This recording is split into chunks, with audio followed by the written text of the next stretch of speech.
जी। आप बिहार की राजनीति में कदम रखे हैं, आने वाला समय जो है लोकसभा का चुनाव है, क्या सबसे पहले तो इसमें कोई भूमिका होगी आपकी? दूसरा ये कि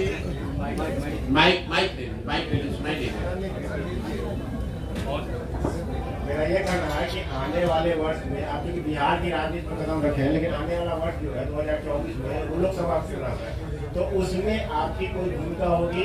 और दूसरा है कि जो अभी वर्तमान में राजनीति है वो गठबंधन को लेकर के है, तो क्या ऐसा कहीं दिख रहा है आपका कि किसी के साथ आप अलायंस भी कर सकते हैं बिहार की राजनीति में? पहली बात आप ये समझिए कि जब मैंने पदयात्रा शुरू की उसी दिन ये बताया है कि दल तभी बनेगा जब मैं करीब करीब पूरा बिहार पैदल चल लूंगा।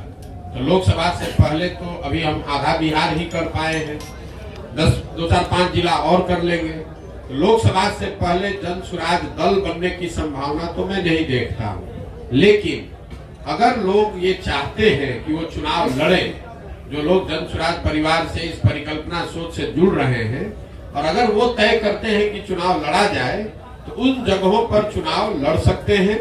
लेकिन जो चुनाव लड़ेगा वो निर्दलीय के तौर पर लड़ेगा। जन स्वराज परिवार या हमारी सोच या हम लोग के पास जो भी व्यवस्था है उसकी मदद करेंगे, लेकिन ये निर्णय विशुद्ध तौर पर उन लोगों का है जो जन स्वराज से जुड़े हुए हैं। अगर लोकसभा के स्तर पर, जिले के स्तर पर वो निर्णय लेते हैं कि हम लोग को चुनाव लड़ना है, हम लोग के पास योग्य कोई प्रत्याशी है, तो वो चुनाव निर्दलीय के तौर पर लड़ सकता है। इसका एक उदाहरण आपने देखा होगा, पहले 5 जिलों में जब हम लोग पैदल चल लिए तो वहां पर एक उपचुनाव हुआ, कई उपचुनाव हुए, लेकिन उसमें एक शिक्षा के एमएलसी का भी चुनाव हुआ। तो लोगों का ऐसा मानना था कि चूंकि हम लोग शिक्षा पर इतनी बात कर रहे हैं तो शिक्षकों के एमएलसी के चुनाव को हम लोग को लड़ना चाहिए। तो उन 5 जिले के जन स्वराज के साथियों ने मिलकर यह तय किया और अपने में से अफाक अहमद जी को चुनकर प्रत्याशी बनाया गया। वो लड़े निर्दलीय के तौर पर, लेकिन चुनाव जीते, अभी एमएलसी भी है। तो लोकसभा में ये संभव है कि जन स्वराज के जो साथी जिन जिलों में हम लोग पदयात्रा कर चुके या जहां पर वो संगठन बन गया है, वहां पर अगर वो तय करते हैं कि चुनाव लड़ना है, उनके पास उनकी नजर में कोई योग्य उम्मीदवार होगा तो वो उम्मीदवार निर्दलीय के तौर पर लड़ सकता है। जन स्वराज दल के तहत कोई चुनाव लड़ने की अभी संभावना नहीं है।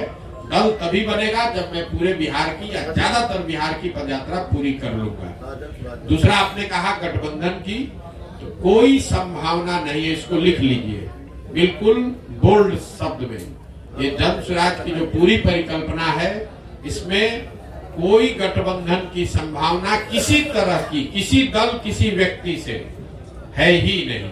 ये नई व्यवस्था बनाने की बात है। ये एमएलए जीतने का, एमपी जीतने का, चुनाव लड़ने का अभियान नहीं है। बिहार में व्यवस्था परिवर्तन के लिए इतना बड़ा संघर्ष हमने शुरू किया है। हमको 10, 20, 50 एमएलए जिताने में कोई दिलचस्पी नहीं है, एमएलए जिताने में भी दिलचस्पी नहीं है। हमारी दिलचस्पी है कि बिहार को जीता जाए, लेकिन बिहार को सही लोगों के साथ जीता जाए, उनके पास सही लोग जीते और उनके पास योजना हो, तभी बिहार सुधरेगा।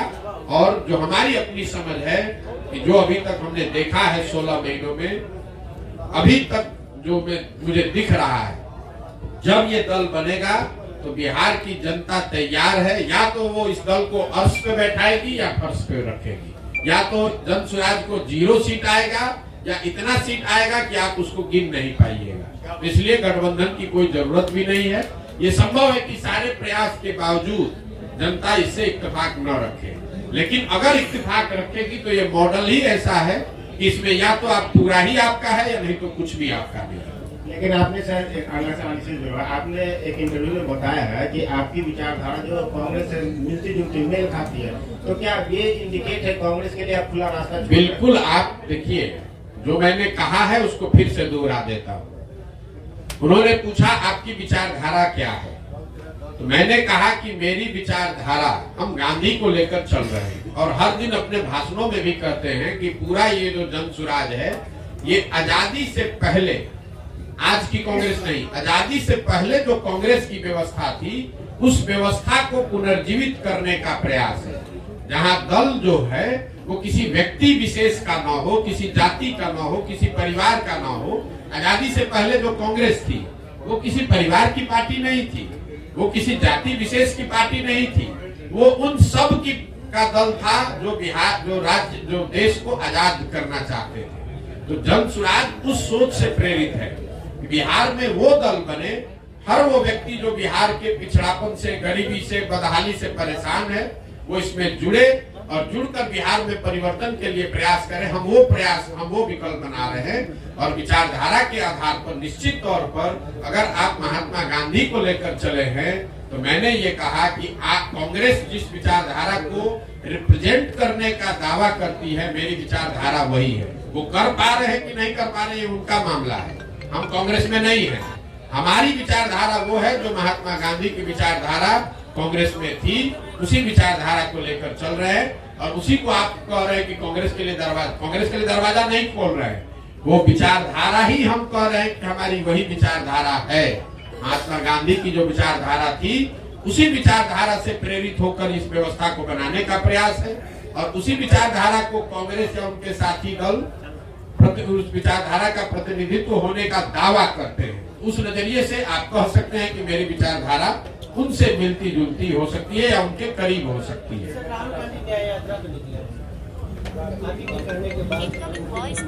नहीं, राहुल गांधी तो बहुत बड़े नेता हैं, उनको हमारे कहने की और सुझाव की क्या जरूरत है।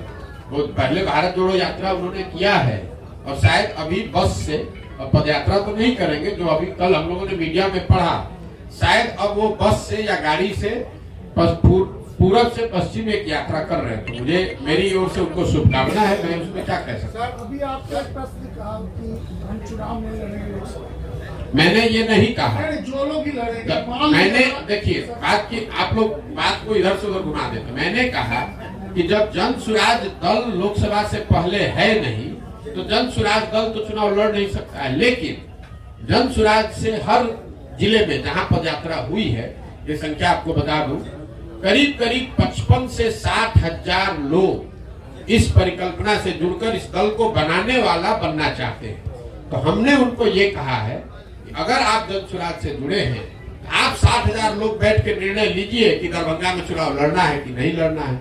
अगर वो निर्णय लेंगे और उनके पास इस विचारधारा के मानदंडों के हिसाब से कोई चेहरा मिल जाए उम्मीदवार के तौर पर, तो उसको हर हालत में पूरी मजबूती से निर्दलीय के तौर पर लड़ाया जाएगा। लेकिन अगर किसी कारण से आपको चुनाव नहीं हो पाता, हमारे जिला की बात है, दरभंगा लोकसभा में नहीं हो पाता, कोई नहीं लड़ेंगे, कोई हड़बड़ी नहीं। लेकिन जो आपके साथ जुड़े हुए लोग हैं, उनको आप क्या कहेंगे? किन पार्टी को? कोई दिक्कत कुछ नहीं कहेंगे। अपने विवेक के अनुसार आप जहां भी चाहें आप वहां वोट कर सकते हैं। मान लीजिए कि आप कांग्रेस की विचारधारा में यकीन रखते हैं और कांग्रेस वहां चुनाव नहीं लड़ती है। कई ऐसे जगह है जहां कांग्रेस की विचारधारा में यकीन रखने वाले लोग हैं, लेकिन कांग्रेस पार्टी वहां भी चुनाव नहीं लड़ती है। कई ऐसे जगह है जहां बीजेपी के विचारधारा के मानने वाले लोग हैं, लेकिन भाजपा वहां चुनाव नहीं लड़ती है। तो क्या करते हैं, अपनी समझ से जो उपलब्ध ऑप्शन है उसमें से आप चुनाव करके उसको जिसको वोट देना दीजिए। अभी तो आपको बताया भैया, किसी पार्टी से मिल, हमारी विचारधारा, मेरा अपना मत ये है कि जो आजादी से पहले महात्मा गांधी की कांग्रेस थी, हम उसी से प्रेरित होकर जन सुराज हमने शुरू किया है। विचारधारा जो गांधी की विचारधारा थी, वही विचारधारा जन सुराज की विचारधारा है, या उसको बनाने का आज के संदर्भ में उसी के करीब रहने का प्रयास है। सर, अभी आपने कहा कि लालू के डर से बीजेपी को वोट दिया था, बीजेपी के डर से लालू को। 2005 से लेकर आज तक नीतीश जी को किसके डर से वोट मिला? नीतीश जी को 2 वजहों से वोट मिला है। पहली बात, जो नीतीश कुमार को वोट देता है उसका मेन वोट वही है जो लालू जी के खिलाफ वोट देता है। और दूसरा, 2005 से 2010-12 तक उनकी जो सरकार यहाँ चली, उसमें कुछ काम होता, सुधार होता लोगों को दिखा, तो वो सुधारवादी लोग भी उनको वोट दिया उन लोगों ने। लेकिन 2014 के बाद से नीतीश जी के राज में सुशासन का वो चीज देखने को नहीं मिला। इसीलिए आप देख रहे हैं कि किसी 2010 में 206 सीट जीतने वाले नीतीश कुमार एनडीए 2020 में जब चुनाव हुआ तो उनको 125 सीट भी जीतने में मुश्किल आई। तो सिर्फ जाति के आधार पर वोट नहीं है। अगर सिर्फ जाति के आधार पर वोट होता तो जो एनडीए चुनाव लड़ी थी 2010 में, वही एनडीए चुनाव लड़ी 2020 में, तो फिर उनका 206 से घट के 120 कैसे हो गया? यही बात तो हम आपको बता रहे हैं। नीतीश कुमार की जो पूरी राजनीति है, जो उनका वोटर है, वो लालू विरोध पर, लालू जी के जंगल राज के विरोध पर ही खड़ी रही है। उसमें एडिशन जैसे जैसे वो आगे बढ़े तो कुछ और लोग जुड़े होंगे, लेकिन मूल वोट जो उनका है वो लालू विरोध का वोट है। जो लालू से डरता है या लालू जी को नहीं चाहता है, वो नीतीश जी को वोट पहले करता रहा है। तो जदयू की राष्ट्रीय कार्यकारिणी की बैठक होने जा रही है जी, जदयू की राष्ट्रीय कार्यकारिणी की बैठक होने जा रही है और संभावना जताई जा रही है कि नीतीश कुमार फिर से पलटी मार सकते हैं। इस पर क्या प्रतिक्रिया आपने? देखिए, नीतीश कुमार के राजनीतिक जीवन का ये अंतिम दौर चल रहा है, राजनीतिक पारी का ये अंतिम दौर चल रहा है। नीतीश कुमार को खुद नहीं मालूम है कि वो कहाँ हैं और कहाँ रहेंगे। इतना मैं जरूर कह सकता हूँ कि लोकसभा से पहले अब उनके पास कोई विकल्प नहीं है। उनको चुनाव तो महागठबंधन में ही लड़ना पड़ेगा। इसलिए नहीं कि वो पलटी मारना नहीं चाहते हैं, इसलिए कि अगर पलटी मारेंगे भी तो कोई लेने वाला भी तो होना चाहिए। अब आज के तारीख में उनको कोई लेने वाला भी नहीं बचा है। नीतीश कुमार राजनेता के तौर पर और जदयू दल के तौर पर अब बहुत बड़ा बोझ हो गया है। जो उसको उठाने का कोशिश करेगा वो भी उस बोझ के तहत नीचे दब के मर जाएगा। जहां तक आपने कहा राष्ट्रीय कार्यकारिणी की बात, तो नीतीश कुमार का अपना तरीका है। वो ताश के पत्तों के तरह नेताओं को अपने पार्टी में ऊपर नीचे करते रहते हैं और यही वजह है कि 18 साल से मुख्यमंत्री रहने के बावजूद उन्होंने अपनी पार्टी में कभी कोई एस्टेब्लिश्ड ऑर्गेनाइजेशन या कोई सेकेंड लाइन लीडरशिप बनाया ही नहीं। किसी को लाते हैं, उससे काम निकाला। मान लीजिए 14 में हम पर उन्होंने दाव लगाया, हमको लेकर आए, घोषणा कर दिया कि यही हमारे उत्तराधिकारी हैं, यही आगे रहेंगे। 14 में चुनाव जीत गए, उसके बाद सोचते अच्छा प्रशांत किशोर कहीं बड़ा ना हो जाए तो इसको हटा के अब दूसरे को बढ़ाओ। इस चीज का मलाल है सर आपको? बिल्कुल मलाल नहीं है। आप हमको नहीं जानते। हम जीवन में वो लोग नहीं है जो किसी निर्णय पर मलाल करें।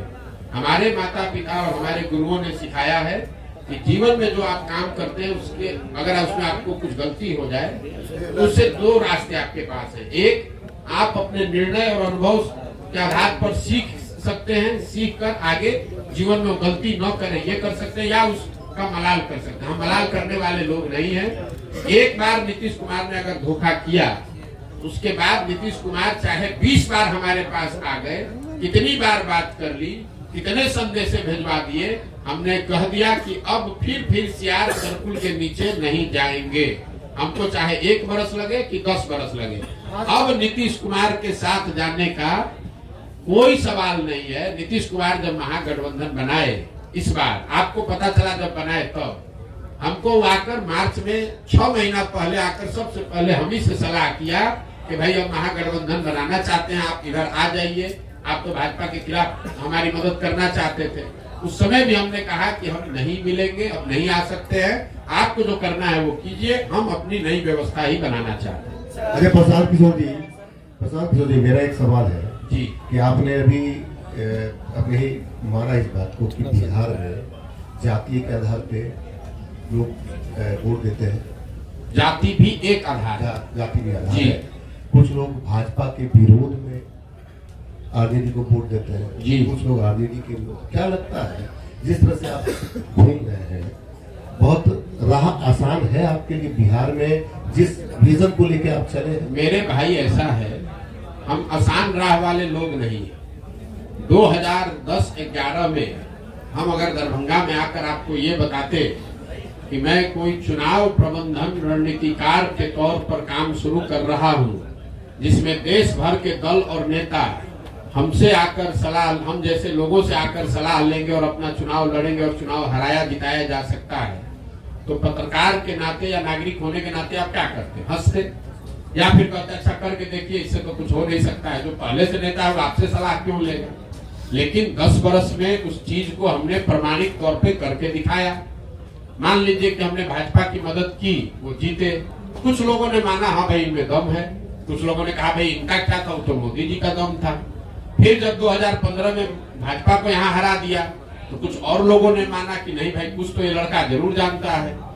लेकिन कई लोगों ने कहा भाई इसमें इनका क्या हो, तो लालू नीतीश का करिश्मा था। फिर जाके पंजाब जीते तो लोगों ने कहा ना भाई कुछ तो जरूर जानता होगा, कभी पंजाब भी जीत गया। तेलंगाना जीते, आंध्रा जीते, तमिलनाडु जीते, महाराष्ट्र जीते, दिल्ली जीते, वेस्ट बंगाल जीते, तब ना लोग मान रहे हैं कि भैया इनको चुनाव लड़ाने आता है। एक दिन में तो आप माने नहीं है। तो वैसे ही अगर आज हम चल रहे हैं तो स्वाभाविक तौर पर लोगों को यही लगेगा कि बड़ा कठिन है, और कठिन है इसीलिए हमको करना है। लेकिन अगर आप उसको 2 बरस, 3 बरस, 4 बरस, 5 बरस ईमानदारी से, मेहनत से करेंगे तो निश्चित तौर पर इसको किया जा सकता है। हम उनमें से नहीं है जो आकर कहीं लड़ाई में घुस गया। अगर हम यहाँ लड़ने आए हैं तो आप ये मान कर चलिए कि जितनी भी राजनीतिक समझ रखने वाले यहाँ लोग हैं, थोड़ी बहुत समझ हमको भी है। आप ये मान कर चलिए कि इसके जीतने का पूरा खाका हम बनाकर आए हुए। हम उनमें से नहीं है जो आगे आगे के घूमने लगे। इतना तो आप भी जान रहे हैं। हमको इतना हमको आप होशियार नहीं मानिए, लेकिन बेवकूफ तो बहुत कम लोग कहेगा कि प्रधान बेवकूफ है। अगर बेवकूफ कहे भी तो कोई दिक्कत नहीं है। हमें इस बात की समझ है कि बिहार में ये कितनी बड़ी चुनौती है, लेकिन हमें इस बात की भी समझ है कि बड़ी चुनौती है, लेकिन फिर भी इसको किया जा सकता है, इसीलिए कर रहे हैं। अगर आपको कठिन काम करना है, इसीलिए तो इतना कठिन प्रयास कर रहे हैं। जितना आप कह रहे हैं कि कोई नहीं कर पाया, तो किसी ने पिछले 75 साल में बिहार में इस तरह का प्रयास भी नहीं किया है, किसी ने अपनी इतनी मेहनत भी नहीं की है। तो हमको मालूम है कि कठिन काम है, इसलिए ज्यादा मेहनत करना पड़ेगा। आप विकल्प की बात कर रहे हैं सर। उम्मीद की जाए जो आपकी यात्रा समाप्त होगी और जो समस्याएं आप देख रहे हैं 15.5 महीने में जो आपने देखा और आगे भी जो देखेंगे उसका समाधान कब तक? देखिए, मैंने अपने यात्रा के लिए अन्य पदयात्रियों के मुकाबले या दूसरे यात्राओं के मुकाबले मैंने कोई दिन और समय, किलोमीटर निश्चित नहीं किया है। मेरा संकल्प है कि मुझे पूरा बिहार करना है। करने में 1 बरस लगे या 3 बरस लगे, हम उसको ईमानदारी से कर रहे हैं। हम 15 महीना 16 महीना हो गया हम यहीं पर हैं। अभी 12 जिला किए, हमको कोई घबराहट नहीं। हम दरभंगा आए 25 दिन का कार्यक्रम बनाकर, यहाँ हमको 35 दिन लग रहा है। क्यों? कई बार लोग चाहते हैं कि आप ये गांव भी घूम लीजिए, वो गांव भी घूम लीजिए। सिर्फ पदयात्रा ही नहीं है, पदयात्रा के साथ मुझे दरभंगा से निकलने से पहले उन लोगों को चिन्हित भी करना है जो इस परिकल्पना को, इस संगठन को यहाँ बनाएंगे, चलाएंगे। हमको दरभंगा के हर पंचायत का योजना भी बनाकर निकलना है। तो हम ये दावा नहीं कर सकते कि ये कब खत्म होगा, लेकिन अभी तक का जो अनुभव है उसके हिसाब से आप मान कर चलिए कि 1.5 साल और अभी कम से कम लगेगा, और मुझे कोई जल्दी नहीं है। उसके नहीं समाधान तो भाई, समाधान का रास्ता तो बनाते जा रहे हैं। समाधान तो तभी होगा जब लोग अपनी समस्याओं पर वोट करेंगे। समाधान तब होगा जब सही लोग चुन कर आएंगे। समाधान तब होगा जब इन समस्याओं के निवारण का रास्ता, योजना, विजन बनाया जाए। तो तीनों चीज पे लगे हुए हैं। जब इसको पूरा करेंगे तो आपको सफलता दिखती मिलेगी। प्रशांत जी एक सवाल मेरा है। आपने जो क्राइम को लेकर, बिहार में बढ़ते क्राइम को लेकर एनसीबी के डाटा पे बात की है, तो मेरा एक अनुमान है कि पहले प्रीवियस ईयर में जब क्राइम का ग्राफ बहुत था, अब जो है चूंकि पहले केसेस दर्ज नहीं होती थी, सोशल मीडिया इतना एक्टिव नहीं था, लोगों के संज्ञान में बातें नहीं आती थी, और अब एक छोटी सी भी घटना घटती है तो वो केस रजिस्टर्ड होता है। सर केस अब रजिस्टर्ड होता है तो ऑब्वियसली क्राइम का डाटा, जब ये केस रजिस्टर्ड होगा तो एनसीबी के पोर्टल पे जब वो चढ़ेगा तो ग्राफ तो दिखेगा कि नहीं। मेरे भाई आपका भ्रम है, हम आपको क्लेरिफाई कर रहे हैं। सर आपका कहना ये ठीक है कि जब लालू जी का राज था तब एफआईआर होता ही नहीं था थाना में, तो क्राइम दिखेगा कैसे? लेकिन आपने ध्यान नहीं दिया, मैंने डेटा कंपेयर किया 21 का 22 से। तो 21 में तो क्राइम रजिस्टर हो रहा था जी, तो 22 में भी क्राइम रजिस्टर हो रहा है। तो क्राइम रजिस्टर होने की वजह से ऐसा हो जाए ऐसी बात तो है नहीं। जो व्यवस्था से क्राइम रजिस्टर करने की व्यवस्था 21 में थी वही आज 22 में भी है। उसमें 24% की बढ़ोतरी हुई है। ऐसा नहीं हुआ है कि 2022 में बिहार सरकार ने क्राइम के प्रति ज्यादा सेंसिटिविटी दिखाते हुए नए थाने सेट कर दिए या एफआईआर की प्रक्रिया को आसान कर दिया, ऐसा कुछ नहीं हुआ है। प्रक्रिया जो 21 में थी वही 22 में। अगर हम 2005 से कंपेयर करें तो अब आपका बात ठीक है। हम तो 21 को 22 को 21 से कंपेयर कर रहे हैं, और उसमें क्राइम रजिस्टर करने की जो व्यवस्था है उसमें कोई आमूलचूल परिवर्तन नहीं लाया गया है। तो ये कंपेरेबल डेटा है और 24% FIR ज्यादा हुए हैं, ज्यादा कॉग्निटिबल क्राइम हुए हैं, ये डेटा दिखा रहा है। और सिर्फ दिखाने की बात नहीं है, सिर्फ आंकड़ों की बात नहीं है। हम लोग जब पैदल चल रहे हैं और आप लोग भी समाज में रहते हैं, मैंने आपको क्या कहा पूरी बात सुनिए। जब शुरुआती महीनों में मैं चल रहा था तो लोग बताते थे कि भैया देखिए अब आजकल फिर क्राइम बढ़ेगा शायद। फरवरी के बाद मतलब महागठबंधन सरकार बनने के 5-6 महीने के बाद से लोग आकर कह रहे भैया देखिए क्राइम बढ़ गया है। तो मैं जो लोगों से सुन रहा हूँ वो भी डेटा में कहीं ना कहीं, क्योंकि अभी जो हम चल रहे हैं डेटा तो उससे पहले का है, इस बार डेटा उससे भी बढ़कर आएगा। सर मेरा सवाल है कि आप विकल्प की बात करते हैं तो बिहार जो है 1975 से ही विकल्प की तलाश में रहा है और जितने क्षेत्रीय छत्रप हैं उसी विकल्प की उपज है और इन सारे लोगों ने बिहार को छला और ठगा है। तो आप जन स्वराज जो है एक विकल्प के रूप में देखा जा रहा है, इसकी क्या गारंटी है कि पिछले लोगों की तरह जन स्वराज बिहार के लोग। मेरे भाई हमारी हर भाषण को सुन लीजिए, हम हर भाषण में पहले कहते हैं कि आप बिल्कुल प्रशांत किशोर पर भरोसा मत कीजिए, आप अपने आप पर भरोसा की। प्रशांत किशोर अगर जन स्वराज बनाते, हम इसके नेता होते, हम आपको कहते कि हम आपका ठीक कर देंगे, तब न धोखा देते। हम तो आप हमारी भाषणों को जाकर सुन लीजिए, हम ये कह रहे हैं कि कोई प्रशांत किशोर 10 प्रशांत किशोर आ जाएगा तब भी आपका जीवन नहीं सुधरेगा। आपको अपने आप में अपने वोटिंग बिहेवियर में सुधार करना है और दल अगर बनाना है तो सबको मिलकर बनाना होगा ताकि कोई किसी को न ठगे। अगर बिहार के 10 लाख लोग मिलकर दल बना रहे हैं तो सब लोग तो एक दिन में नहीं परिवर्तित हो जाएगा। प्रशांत किशोर तो ठग सकते हैं। आपने कहा पहले हुआ है, पहले किसने यहाँ बिहार में सबको सबसे संवाद करके मिलके इतनी बड़ी पदयात्रा करके किसने दल बनाया? यहाँ दल तो आधा मिनट में बनता है। जो दल बनाया वो कहा कि हम इसके नेता रहेंगे और हमारे बाद हमारे बेटा रहेंगे। दल तो यहाँ ऐसे ही बनता है। बिहार के लोगों से बातचीत करके कोई दल बना हो, आप हमको बता दीजिए, हम मान लेंगे कि हमारी गलती है। प्रशांत जी, एक मेरा दो सवाल है। कुछ लोगों का कहना है कि प्रशांत किशोर उनका कोई आइडियोलॉजी नहीं है, कभी ममता जी के साथ उनका होता है तो कभी बीजेपी के साथ, फिर महागठबंधन के साथ। किसी न किसी व्यक्ति का तो एक आइडियोलॉजी होना ही चाहिए। एक बिजनेसमैन का कोई आइडियोलॉजी नहीं हो सकता। तो जनता कह रही है कि प्रशांत किशोर, पप्पू यादव, विकास वैभव और प्रशांत किशोर इस तरह एक टीम बनाकर काम कर रहे हैं जो कहीं ना कहीं महागठबंधन या फिर बीजेपी से समझौता करने की बात करेंगे। देखिए मेरे भाई, ऐसा है कि हमारा काम ही हमारी पहचान है। हम किसी मुख्यमंत्री प्रधानमंत्री के लड़के नहीं हैं और आप क्या करते हैं हमको मालूम नहीं है, लेकिन जो बिजनेस करता है उसकी कोई आइडियोलॉजी नहीं है। ये आपकी समझ है, ये समाज की समझ नहीं है और इसमें सच्चाई भी नहीं है। मान लीजिए एक बार को आपकी बात मान लेते हैं कि हम बिजनेस करते थे। हम बिजनेस करते थे ना, चोरी नहीं न करते थे, किसी का लूटे नहीं न है, कहीं भ्रष्टाचार नहीं न किए हैं। अपने दिमाग से, अपने हुनर से, अपनी मेहनत से हमने बिहार का, जहां आप जाकर मजदूरी करते हैं उन राज्यों में जाकर हमने बिहार का झंडा गाड़ा है, वहां बिहार का झंडा बुलंद किया है। आप बहुत आइडियोलॉजी वाले हैं, आप बहुत आइडियोलॉजी वाले हैं, तो आपके बच्चे जाकर वहां ठेला पर सब्जी बेच रहे हैं। हमारी आइडियोलॉजी नहीं है तो उन्हीं राज्यों में जाकर हम वहां के राजा को बनाते हैं। तो आपको तय करना है कि आपको किसके साथ रहना है और मेरी आइडियोलॉजी क्या है, इसको समाज को जांचने दीजिए। स्वाभाविक है बहुत लोगों को अच्छा नहीं लगेगा तो न लगे, उससे क्या दिक्कत है। जब देश आजाद हुआ, प्रशांत किशोर तो बहुत छोटे आदमी हैं, जब देश आजाद हुआ जिस दिन 15 अगस्त 1947 को, उस दिन भी इसी देश के हजारों ऐसे लोग होंगे जो अंग्रेजों से सैलरी लेकर उनके साथ काम कर रहे थे।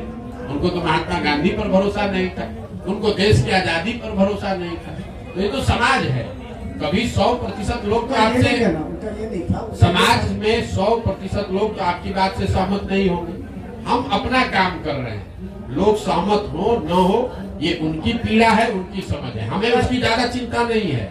आप ज्यादा व्यथित न हो, हमको इतनी समझ है कि कितना लोग समझ रख रहे हैं, नहीं रख रहे हैं। अगर समझ नहीं रख रहे हैं और हर आदमी हमको गलत ही कह रहा है तो आखिर सुबह से शाम तक 2 बजे रात तक हमसे मिलने आ कौन रहा? ये भी आप पत्रकार होने के नाते आपको पूछना चाहिए। उनका देखिए, उनका ये कहना था कि जैसे अलग अलग स्टेट में आपकी अलग अलग। अरे भाई, हमने 10 बरस काम किया है, हमने आपको गिनवाया, वही काम हमारी पहचान है, तभी ना आप यहाँ बैठे हुए हैं। यहाँ 15 महीना नहीं 15 साल पैदल चल के आएगा तो कोई पत्रकार आएगा सुनने? आप भी इसीलिए आए हैं कि आपको मालूम है कि ये प्रशांत किशोर है, अगर ये प्रयास कर रहा है तो यहाँ ठोक कर जाएंगे सबको, चिंता मत कीजिए। चुनावी रणनीतिकार अपने आप को कहते हैं, जितने जगह आपने बिहार में भ्रमण किया अभी तक, तो क्या 2024 का चुनाव जो होने वाला है उसमें दलों पे प्रभाव पड़ेगा? हम जब चुनाव ही नहीं लड़ रहे तो आप नहीं लड़ रहे हैं। आप सुन लीजिए बात, 2025 का चुनाव होने दीजिए, उसके बाद आप हमको खोजिएगा मिलने के लिए कि प्रभाव क्या पड़ा नहीं पड़ा। हमारा जो ट्रैक रिकॉर्ड है, लोग हमको जब चुनाव का परिणाम आता है तब खोजते हैं कि कौन है। जब तक चुनाव का परिणाम नहीं आता है तो सब आदमी यही कहता है कौन है प्रशांत किशोर, तो बिजनेसमैन है, ये तो एनजीओ चलाता है, ये तो लैपटॉप चलाता है। और जब परिणाम आता है तो कहता अच्छा यही है प्रशांत किशोर। तो यही बिहार में भी होगा 25 में। एक सवाल आखिरी है, जिसको भी आपको लगता है ना कि जो बहुत बड़ा राजनीति का समझ है, उसको भी प्राइवेट में जाकर पूछ लीजिएगा। जिसको दम हो बिहार में, जिसको भी दम है, उसको खुली चुनौती दे रहे हो, खाली कह दे कि हमको भैया ये चुनाव हम लड़ेंगे प्रशांत किशोर के खिलाफ, पूरा बिहार में जिसको दम है कि हम आके सामने कहते हैं हम लड़ाते हैं, जरा जीत के दिखा दें, जिसको दम है। खुला चुनौती दे रहे हैं तीनों दल का। जो नेता बिहार का कोई क्षेत्र चुन ले और कहे कि भैया हमको यहाँ हरा कर दिखा दीजिए, उसको दिखा देंगे कि कैसे चुनाव लड़ा जाए। हमको किसी से सर्टिफिकेट की जरूरत नहीं है, हम यहाँ चुनाव लड़ने नहीं आए हैं, हम बिहार में अपना जीवन खपा रहे हैं इस राज्य को सुधारने के लिए। सुधरे न सुधरे वो समय बताएगा। चुनाव को लेकर हमको बिहार के टुटपुंजिया नेताओं से सर्टिफिकेट नहीं चाहिए।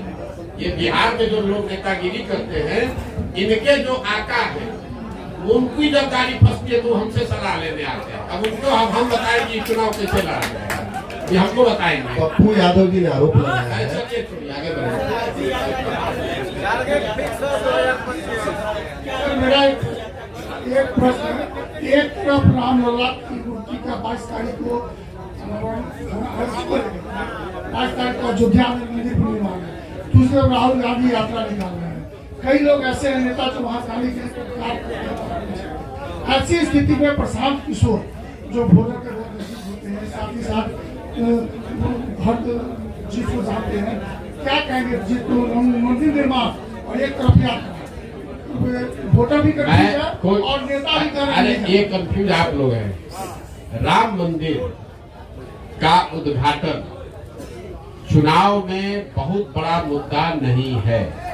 मैं आपको ये अपने अनुभव के आधार पर बता देता हूँ। चुनाव की जितनी समझ हमको थोड़ी बहुत है, कोई एक मुद्दा जिसको आपने पहले कड़ाही पर चलाकर गुड़ बना लिया है, अब वापस से उसको चढ़ाकर समाज को उस तरीके से आंदोलित नहीं किया जा सकता है। राम मंदिर के मुद्दे पर एक बार जब आडवाणी जी सोमनाथ से चले, तब एक बार उस मुद्दे पर वोट पड़ा। उसके बाद वो बहुत बड़ा मुद्दा है, लोगों के सबकॉन्शियस माइंड में है, चर्चा में है, प्रचार होगा, लेकिन वोट उस पर नहीं पड़ेगा। आप मोदी जी ने जब अपने पार्लियामेंटेरियन से, अपने सांसदों से मुलाकात की, तो मोदी जी ने भी खुद कहा कि खाली राम मंदिर के नाम पर चुनाव नहीं जीता जा सकता है, क्योंकि एक बार मंडल आया तो देश में बहुत आंदोलन हुआ, लेकिन जब 5 वर्ष के बाद मंडल लागू किया गया तो किसी को पता नहीं चला। आज जब रिजर्वेशन के लिए यहाँ बिल पास हुआ तो उस पर कोई रिएक्शन नहीं है।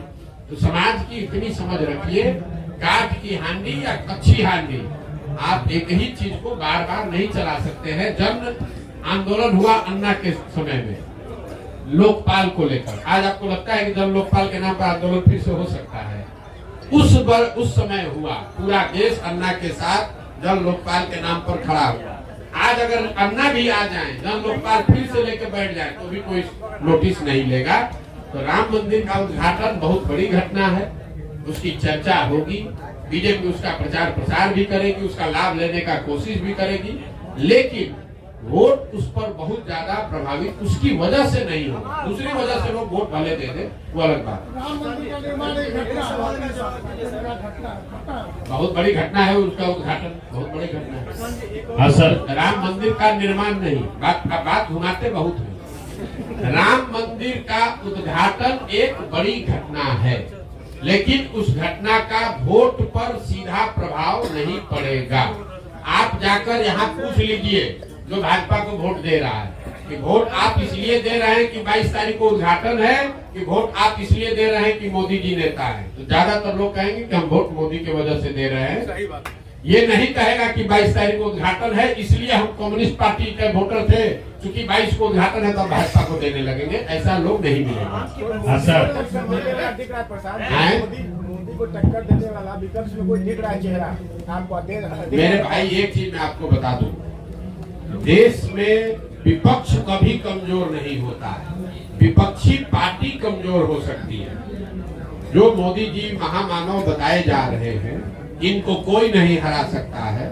2000 आगे की बात छोड़ दीजिए, भविष्य की 2019 में जब वो चुनाव लड़े, पूरी उनकी ताकत, उनका करिश्मा, संघ, आइडियोलॉजी, पुलवामा सब मिला दीजिए, तब भी जो 100 लोग वोट देने गए बूथ पर, उसमें 38 लोगों ने मोदी जी के भाजपा के पक्ष में वोट दिया, 62 लोगों ने नहीं दिया।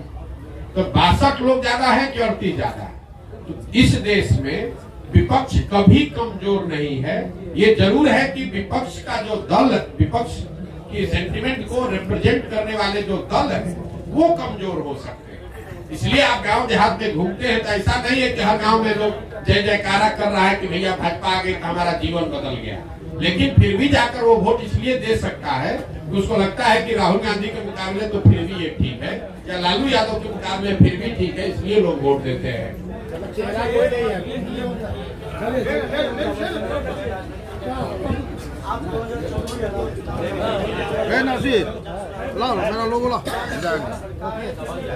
हम कैलकुलेशन नहीं करते, हम कैलकुलेशन वही करते हैं जहाँ काम करते हैं।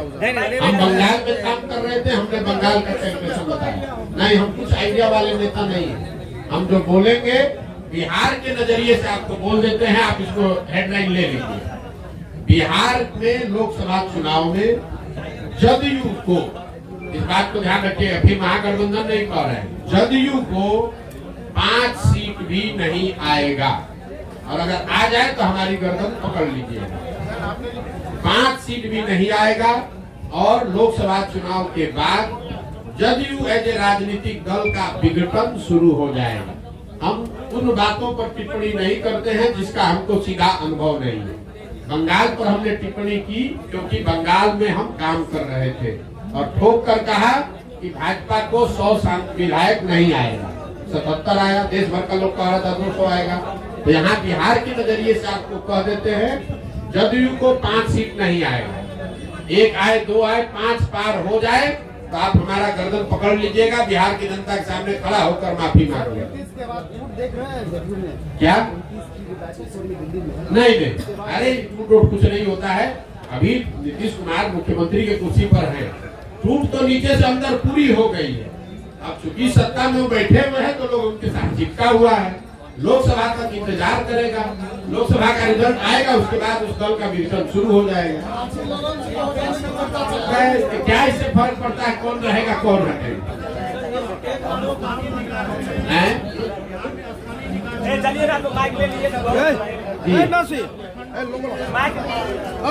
बिल्कुल सबको समर्थन दिया जा रहा है। जो